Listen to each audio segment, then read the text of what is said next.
Students, जो आज का हमारा टॉपिक रहेगा वो ये रहेगा कि थर्मल पावर प्लांट में जब इलेक्ट्रिसिटी जहां पे बनाई जाती है, बनाने का मतलब होता है कि प्रोड्यूस की जाती है, जनरेट की जाती है, बल्कि मैं तो ये कहूंगा कि कन्वर्ट की जाती है। ऐसा मैं क्यों कह रहा हूं? एनर्जी को बना नहीं सकते। यहां बनाने वाली बात पता है क्यों आती है? क्योंकि हमारा दिमाग सिर्फ एक ही चीज में फोकस होता है कि इलेक्ट्रिसिटी बन रही है पावर प्लांट में। पावर प्लांट का मतलब, इलेक्ट्रिक पावर प्लांट का मतलब, प्लांट मतलब वो जगह जहां पर इलेक्ट्रिक पावर, इलेक्ट्रिसिटी जनरेट की जा रही है। अब पावर प्लांट के टाइप होते हैं on the basis of energy. Sources of energy का चैप्टर आएगा आपकी क्लास में, आपके सिलेबस में है, जिसमें आपको ये सीखने को मिलेगा कि पावर प्लांट के टाइप्स क्या क्या हैं। चलिए मैं आपको और बता देता हूं, आपको जानते भी हैं। जैसे हाइड्रो पावर प्लांट मतलब वो प्लांट, वो जगह जहां पर पानी से इलेक्ट्रिसिटी बनाई जाती है। मैं आपको एक छोटा सा आपको मैं यहां पे ब्रीफ में बता देता हूं कैसे। डैम्स में पानी को इकट्ठा कर लेते हैं हाइट पे, फिर क्या होता है, उस हाइट से पानी को गिराया जाता है नीचे, पानी अलाउड टू फॉल। वो पानी आकर के गिरता है टरबाइन पे, और टरबाइन कनेक्ट होता है जनरेटर से, और फिर टरबाइन का घूमना। देखिए आप एनर्जी का मतलब समझिए, यहां पे पानी हाइट पर था, उसके अंदर है ग्रेविटेशनल पोटेंशियल एनर्जी। पानी गिरने लगा, काइनेटिक एनर्जी आ गई। वो गिरता हुआ पानी टरबाइन पे गिरा, टरबाइन घूमने लग गया। टरबाइन शाफ्ट के थ्रू कनेक्ट है जनरेटर से, और हमारे मैग्नेटिज्म के चैप्टर में आएगा कि जनरेटर कैसे काम करता है। हम लोग जनरेटर के बारे में देखा भी हुआ है जनरेटर, पर अभी तक हमें ये नहीं पता कि जनरेटर के अंदर क्या क्या होता है और ऐसा क्या है कि वो इलेक्ट्रिसिटी जनरेट कर सकता है। क्या क्या बेसिक पॉइंट है इसका? तो वो टरबाइन घूमा, जनरेटर से इलेक्ट्रिसिटी जनरेट हुई। तो यानी कि जनरेटर, जो यहां पे मैंने आपके सामने लिखा है, सेंडिंग एंड का मतलब क्या है कि जहां पावर प्लांट से इलेक्ट्रिसिटी को जनरेट करके, कैसे, जनरेटर से जनरेट करके फिर उसको जिस शहर में भेजना है, जिस सब स्टेशन में भेजना है, डायरेक्ट पावर प्लांट से हमारे घर में सप्लाई डायरेक्ट नहीं आती। एक पॉइंट नोट कीजिए, डायरेक्ट जहां से इलेक्ट्रिसिटी बन रही है वहां से हमारे घर में इलेक्ट्रिसिटी डायरेक्ट नहीं आती। इस बीच एक डिवाइस जो सबसे इंपॉर्टेंट है, जो यूज होता है उसके लिए, वो है ट्रांसफार्मर।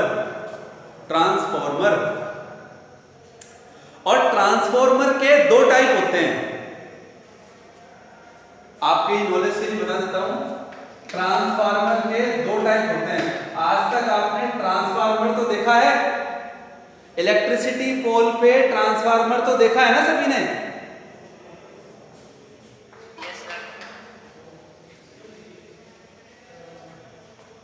लेकिन आज मैं आपको बता देता हूं, ट्रांसफार्मर दो टाइप का होता है, स्टेप अप ट्रांसफार्मर और स्टेप डाउन। और इसके नाम से ही आपका मीनिंग क्लियर हो जाएगा।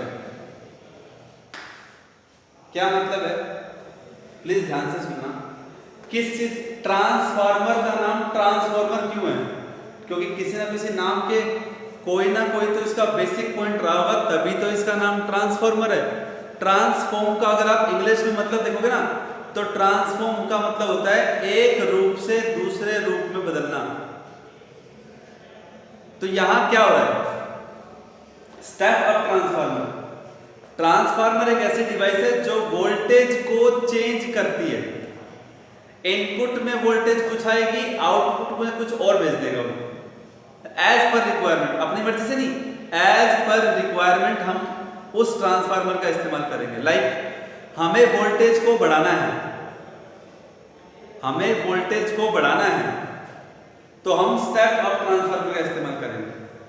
और हमें ज्यादा वोल्टेज दी, कम वोल्टेज पे लाना है, तो हम स्टेप डाउन ट्रांसफार्मर का इस्तेमाल करेंगे। आज का जो हमारा मेन टॉपिक रहेगा वो इसी बिहाफ पर, इसी पॉइंट पर तो रहेगा कि हमें अपने घरों में इलेक्ट्रिसिटी, प्लीज ध्यान से सुनिएगा, मेरा ओवरऑल पॉइंट क्या है, मेरा ओवरऑल कहने का क्या मतलब है। इलेक्ट्रिसिटी जनरेट जहां हो रही है वहां से लेकर के हमारे घरों में उसकी सप्लाई तक कैसे होती है, किस किस ऑपरेटर्स, किस किस डिवाइस, इलेक्ट्रॉनिक डिवाइस का उसमें इस्तेमाल होता है, किन किन बातों को ध्यान में रखते हुए आज हम लोग यही डिस्कस करेंगे। सबसे पहले जहां पे इलेक्ट्रिसिटी जनरेट हुई वहां से उन्हें किसी शहर या गांव के सब स्टेशन पर भेजना है, पावर स्टेशन पर भेजना है, तो तभी मैंने लिखा सेंडिंग एंड। और सबसे पहले डिवाइस का नाम क्या, जनरेटर। 11 किलो वोल्ट मान लीजिए उसने जनरेट किया। अब मैंने उसको भेज दिया स्टेप अप ट्रांसफार्मर में। अब आ गया, अब आप समझ गए होंगे, स्टेप अप का काम है वोल्टेज को बढ़ाना। स्टेप अप का काम क्या है, वोल्टेज को बढ़ाना। और वोल्टेज कितनी कर दी, 220 किलो वोल्ट, 220 वोल्ट नहीं, ध्यान से सुनना, दैट इज 220 किलो वोल्ट। अब यही सवाल है, सर जो 11 किलो वोल्ट बना उसको डायरेक्ट सप्लाई क्यों नहीं किया, ये सब करने की क्या जरूरत थी। सवाल साहब है, बिल्कुल सही है, इसी पे मैं आऊंगा। मैं आपको ये बताऊंगा कि क्यों 11 किलो वोल्ट को 220 किलो वोल्ट में कन्वर्ट करने की जरूरत पड़ी। लेकिन उससे पहले सेंडिंग एंड पे कैसे 11 किलो वोल्ट को कैसे 220 किलो वोल्ट, और ट्रांसमिशन लाइन का मतलब वायर्स का यूज करके। अच्छा, वायर कैसी हो इस पे भी ध्यान देना होता है। तो बताइए बच्चों, क्या ये एंड आपको समझ में आ गया, सेंडिंग एंड पे?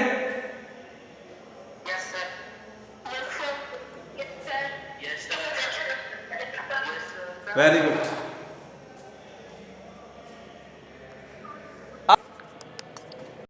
बच्चों ध्यान दो, रिसीविंग एंड पे क्या होता है, देखिए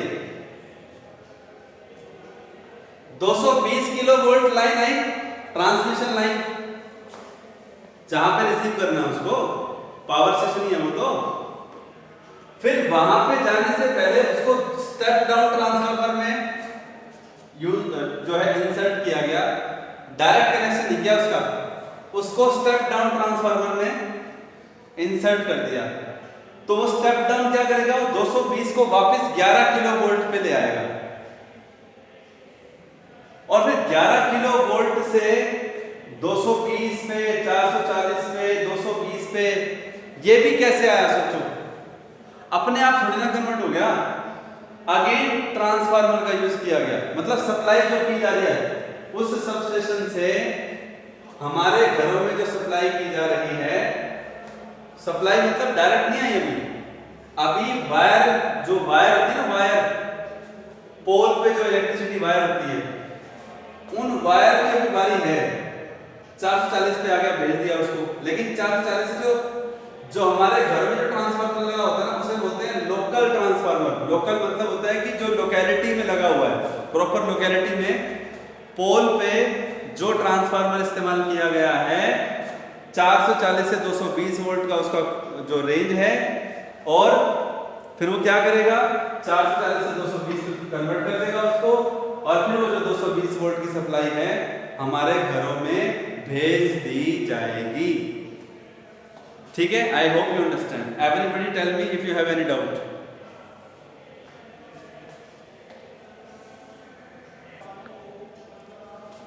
अब बारी है ये समझने की कि 11 किलो वोल्ट 11 किलो वोल्ट को 220 किलो वोल्ट में कन्वर्ट करने की जरूरत क्यों पड़ी। और बच्चों सुनिएगा, इसका मेन कारण है, मेन वजह है, जितनी पावर हम भेज रहे हैं, जितनी पावर भेजी जाती है पावर प्लांट से सब स्टेशंस पर, उसमें से कुछ पावर लॉस भी होता है। क्यों होता है भाई? क्योंकि जिस ट्रांसमिशन लाइन के थ्रू उस पावर को भेजा जा रहा है, उस वोल्ट की पावर को भेजा जा रहा है, तो भैया वायर के अंदर हीट एनर्जी पैदा नहीं होती क्या इलेक्ट्रिसिटी पास होने पर? बताइए। अरे वायर में जब करंट पास होगा तो इलेक्ट्रिसिटी पास होने से हीट एनर्जी पैदा होगी कि नहीं होगी? वो हीट एनर्जी क्या यूज में आएगी क्या? उस हीट एनर्जी का कोई यूज होगा क्या? उस हीट एनर्जी का कोई यूज होगा क्या? नहीं होगा, टोटली वेस्ट। इसका मतलब ये हुआ जो हीट एनर्जी लॉस हो रही है, मतलब जितनी एनर्जी भेज रहे थे, जितने पावर की इलेक्ट्रिसिटी भेज रहे हैं उतने पावर की नहीं पहुंच पाती है, क्योंकि वायर के थ्रू इतनी लंबी लंबी तारें होती हैं, इतने लंबे लंबे ट्रांसमिशन लाइन होती हैं, बड़े बड़े टावर लगे होते हैं। जब आप एक शहर से दूसरे शहर में जाते हो, देखा है ना आप लोगों ने? ऑब्वियसली देखा होगा, देखा है ना? That's the point. तो सवाल यही है बच्चों। अब मैं जो आपको बात बताने जा रहा हूं, ये जो टर्म है ये है पावर लॉस। और आप समझ रहे हैं पावर लॉस का मतलब ड्यूरिंग ट्रांसमिशन, प्लीज ध्यान से सुनिएगा, during transmission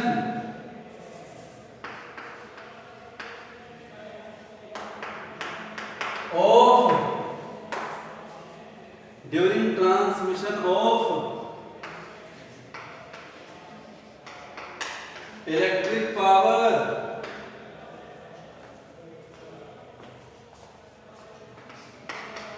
the heat energy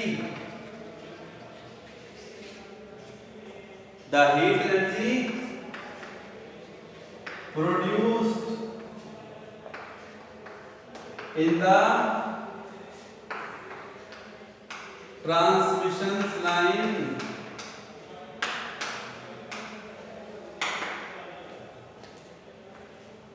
and lost to the environment।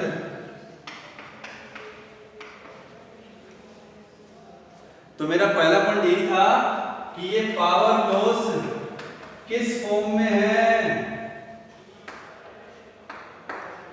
Power loss किस फॉर्म में है? हीट की फॉर्म में है, बिल्कुल। अब सुनिएगा कितना है, क्या हम इस पावर लॉस को कैलकुलेट कर सकते हैं? तो इसका जवाब है हाँ, कर सकते हैं। ध्यान से सुनिएगा। नाउ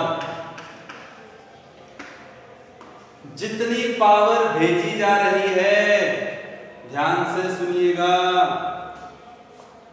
पावर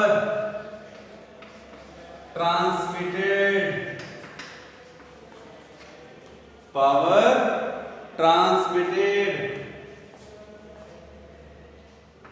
PT लिख रहा हूं ध्यान से, जितनी पावर ट्रांसमिट की गई, भेजी गई, V multiply I, V voltage, I current, क्योंकि जिस डिवाइस के थ्रू भेजी जा रही है, डिवाइस कौन? ट्रांसफार्मर। डिवाइस कौन? ट्रांसफार्मर। और ट्रांसफार्मर से क्या यूज हो रही है? लाइनें, ट्रांसमिशन लाइनें निकल रही हैं। उन लाइनों में क्या हो रहा है ध्यान दीजिएगा, पावर ट्रांसमिटेड इतना, तो यहां से करंट की वैल्यू क्या आएगी? सुनो ध्यान से सुनना, यहां से करंट की वैल्यू आएगी जितनी पावर ट्रांसमिट की डिवाइड में जितनी वोल्टेज पे की। ध्यान से सुनना। ऑल्सो मैं बात क्या कर रहा हूं? पावर लॉस की बात कर रहा हूं। तो पावर लॉस का फॉर्मूला क्या होगा? पावर लॉस किस में से हो रहा है? ट्रांसमिशन लाइंस में से। ट्रांसमिशन लाइन में से क्या पास हो रहा है? करंट। ट्रांसमिशन लाइन का क्या है? रेजिस्टेंस। अरे आर किसका रेजिस्टेंस है भाई? ट्रांसमिशन लाइन का। किसका है? ट्रांसमिशन लाइन का। तो पावर लॉस या पावर कंज्यूम कह सकते हो, power loss in the transmission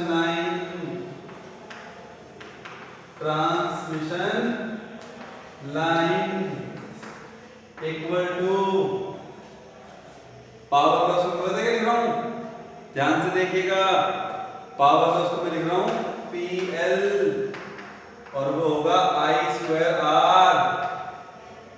ध्यान दें इस बात पे, ट्रांसमिशन लाइन में करंट पास हो रहा है I, ट्रांसमिशन लाइन का रेजिस्टेंस है R और पावर लॉस I²R होगा। कभी बच्चे ये सोच रहे हो सर आपने VI क्यों नहीं लिखा? पावर का फॉर्मूला तो ये भी है। आपने वायर के लिए किसका यूज किया? ट्रांसमिशन लाइन के लिए कौन सी पावर का फॉर्मूला का यूज किया? I²R। यही तो करना जरूरी था, क्योंकि R क्या है? रेजिस्टेंस है। किसका? वायर का। अब प्लीज ध्यान दें, ये फर्स्ट इक्वेशन है, ये सेकंड इक्वेशन है, और अब मैं फर्स्ट इक्वेशन से जो करंट की वैल्यू आई थी उसका इस्तेमाल सेकंड में करने जा रहा हूं। तो देखिएगा पावर लॉस बराबर है, आप स्मॉल एल लिख दीजिए इसको, power loss equal to I²R, I की वैल्यू PT/V, तो ये हो जाएगा PT²/V² मल्टीप्लाई में R। प्लीज ध्यान से देखें, प्लीज ध्यान से देखें, PL बराबर R/V² अलग लिख देता हूं, PT अलग लिख देता हूं। तो ये आपके लिए सबसे पहले इंपॉर्टेंट एक रिजल्ट क्या है आपके सामने? सबसे इंपॉर्टेंट रिजल्ट आपके सामने क्या आया बच्चों? प्लीज ध्यान दें, सबसे इंपॉर्टेंट रिजल्ट ये आया, सबसे इंपॉर्टेंट रिजल्ट ये आया कि पावर लॉस पावर ट्रांसमिशन के रूप में आ गया। और अब मैं आपको बताता हूं 11 किलोवोल्ट से 220 किलोवोल्ट की जरूरत क्यों पड़ी।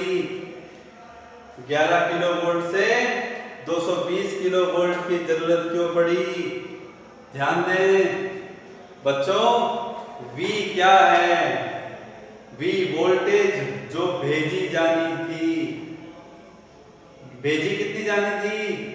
11 किलोवोल्ट, 11,000 वोल्ट, पर उसको कन्वर्ट किस में करना पड़ा? 220,000 वोल्ट में। क्यों करना पड़ा? क्योंकि पावर लॉस V² के इनवर्सली प्रोपोर्शनल है।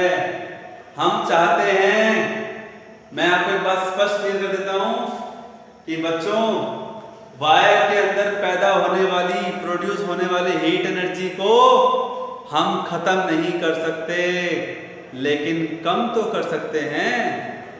वायर में तो हीट प्रोड्यूस होगी ही होगी, उसको हम खत्म नहीं कर सकते, जीरो नहीं कर सकते, लेकिन उसको कम तो कर सकते हैं।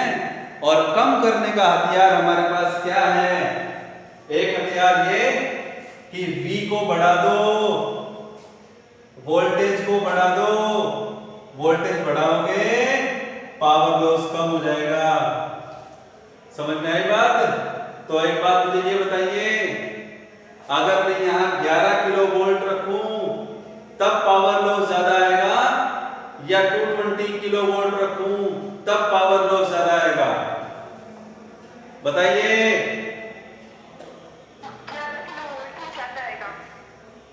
जब हम 11 किलो वोल्ट रखेंगे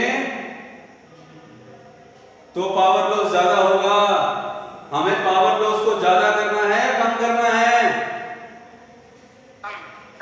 कम करने के लिए 11 किलो वोल्ट भेजें या 220 किलो वोल्ट करने की जरूरत पड़ी?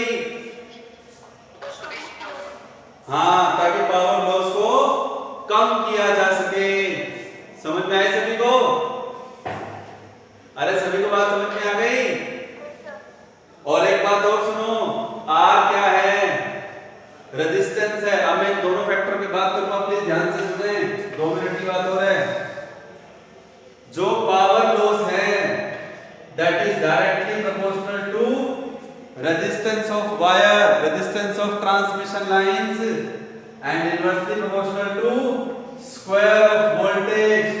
वोल्टेज कितनी जो सेंडिंग, जो यानी कि पावर स्टेशन से, पावर प्लांट से भेजी जा रही है, इसलिए ज्यादा वोल्टेज में कन्वर्ट करना जरूरी था। आपने डायग्राम में देखा कि कैसे 11 किलो वोल्ट को 220 किलो वोल्ट में कन्वर्ट किया गया ताकि पावर लॉस को कम किया जा सके। और आर रेजिस्टेंस किसके ऊपर डिपेंड करता है? ट्रांसमिशन लाइन पे डिपेंड करता है। और आपको मैं याद दिला दूं, resistance is equal to rho L by A. तो बताइए बच्चों, रेजिस्टेंस ज्यादा होना चाहिए कि कम होना चाहिए? अगर पावर लॉस कम करना चाहते हैं, रेजिस्टेंस ज्यादा होना चाहिए कि कम होना चाहिए? कम होना चाहिए। Very good. और आपके सामने रेजिस्टेंस का फॉर्मूला ये है। रेजिस्टेंस कम कब होगा? रेजिस्टेंस कम कब होगा? जब आप ज्यादा लेंथ का इस्तेमाल करेंगे, कम लेंथ का इस्तेमाल करेंगे और ज्यादा एरिया ज्यादा मतलब वायर थिक होगी या थिन होगी? थिक वायर होगी। और रेजिस्टिविटी कम से कम, यानी कि हम अच्छे से अच्छा कंडक्टर इस्तेमाल करेंगे। सिल्वर इस्तेमाल नहीं कर सकते, महंगा होता है। समझ में आई बात? तो ultimately power loss is inversely proportional to transmission